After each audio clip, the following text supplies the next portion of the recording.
I absolutely did not want my parents telling anyone that I was born in Shanghai.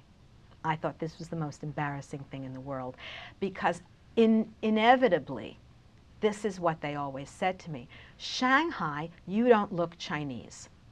And after the 13th, 14th time I heard someone say that, even in jest, I told my parents, do not tell anybody that I was born in China. Of course, they didn't listen. They did.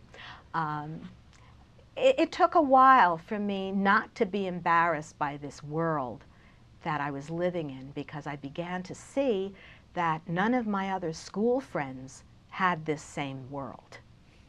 And none of my other friends' fathers worked for a Yiddish newspaper.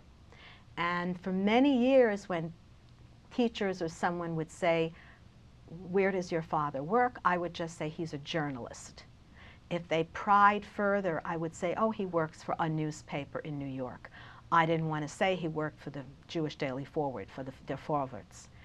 I was a teenager, and I wanted to be like my friends. And it was hard for me. You know, as an adult, of course, I could look back and say, you know, it should not have been, but I wanted to be like my friends. Their fathers had normal jobs: an optometrist, someone worked in a store, he worked for the post office. So, you know, I had wanted my father to have a more normal job.